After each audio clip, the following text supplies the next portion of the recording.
Eran las 7:17 de la mañana del jueves 19 de septiembre de 1985. La Ciudad de México, con sus casi 18 millones de habitantes, comenzaba a desperezarse. Las calles se llenaban del rumor del tráfico matutino, los puestos de periódicos abrían y el aroma del café y los panecillos recién horneados flotaba en las panaderías.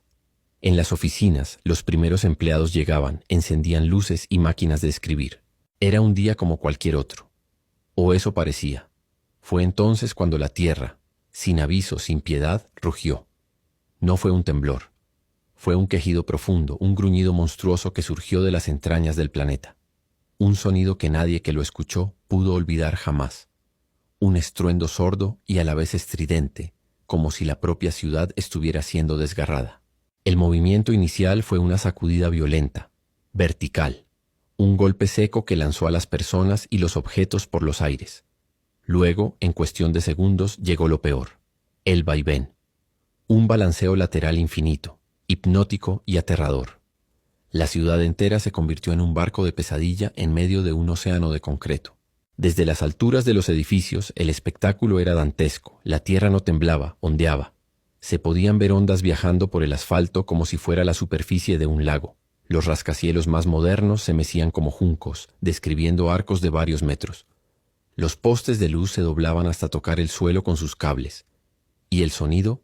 El sonido era una sinfonía del apocalipsis, el crujido de las estructuras de acero y concreto siendo sometidas a fuerzas para las que no fueron diseñadas, el estallido de millones de vidrios convirtiéndose en una lluvia mortal, las alarmas de coches sonando en un coro caótico y por encima de todo el gemido constante profundo de la tierra misma. En el interior de los edificios, la experiencia era aún más aterradora. Las luces parpadeaban y se apagaban, sumiendo todo en una penumbra polvosa. Las paredes se agrietaban ante los ojos de los aterrados ocupantes. Los muebles se deslizaban por los suelos como si flotaran. La gente, atrapada en oficinas y departamentos, corría despavorida hacia las salidas, solo para encontrar escaleras colapsadas o pasillos bloqueados por escombros. El aire se llenó de un polvo blanco y espeso, el polvo de la ciudad muriendo, que hacía imposible respirar y reducía la visibilidad a centímetros. Y luego el silencio. O algo peor que el silencio, un mutismo cargado de lamentos lejanos, de gritos que surgían debajo los escombros, de las sirenas distantes de las primeras patrullas y ambulancias que intentaban abrirse paso por calles convertidas en ríos de concreto, varillas retorcidas y automóviles aplastados. El paisaje urbano había cambiado para siempre.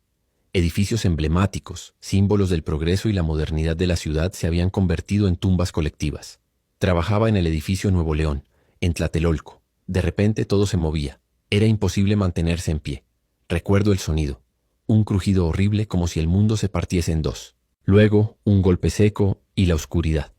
Lo único que se oía eran los gritos. Gritos de gente pidiendo ayuda, gritos de dolor. Y el polvo, un polvo tan denso que te ahogaba. El Hospital General, un bastión de la salud pública, colapsó parcialmente, con médicos, enfermeras y pacientes atrapados en su interior. La fábrica de costura en San Antonio Abad, donde cientos de mujeres trabajaban en turnos de la madrugada, se vino abajo, sepultándolas. El conjunto Pino Suárez, el Hotel Regis, la lista de estructuras críticas era interminable.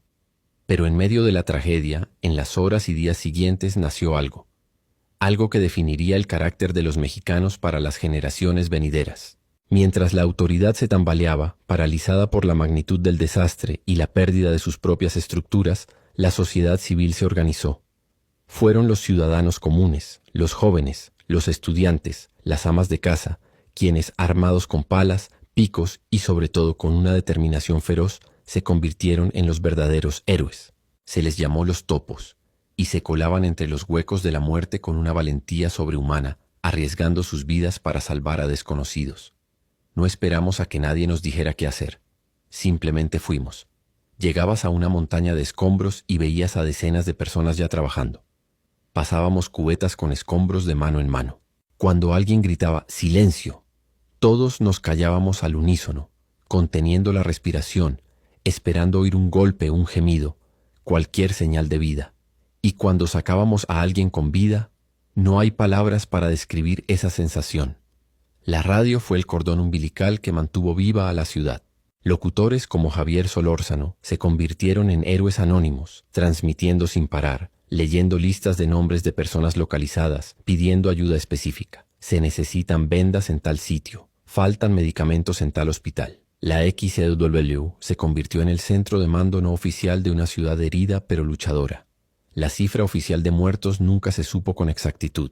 Se habló de 10.000, quizá 20.000, o más.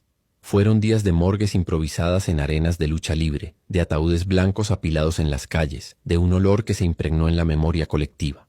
El terremoto de 1985 no solo derribó edificios, derrumbó la ficción de un gobierno omnipresente y reveló la fortaleza de una sociedad capaz de autoorganizarse. Cambió para siempre los reglamentos de construcción, los protocolos de protección civil y, lo más importante, la conciencia de los mexicanos. Nos enseñó nuestra propia vulnerabilidad, pero también nuestra inmensa capacidad de solidaridad. Nos recordó que cuando la tierra tiembla y las estructuras caen, lo único que queda en pie es el espíritu humano. Fue el día que México, literalmente, se tuvo que levantar de sus propios escombros. Y lo hizo. Herido, doliente, pero más unido y más fuerte que nunca. México, 19 de septiembre de 1985. Una fecha que no se olvida. Una lección que no debe repetirse, pero cuyo espíritu de comunidad debe vivir para siempre. Gracias por acompañarnos en este viaje a la memoria. Si esta historia te conmovió, por favor, suscríbete y comparte para que no olvidemos.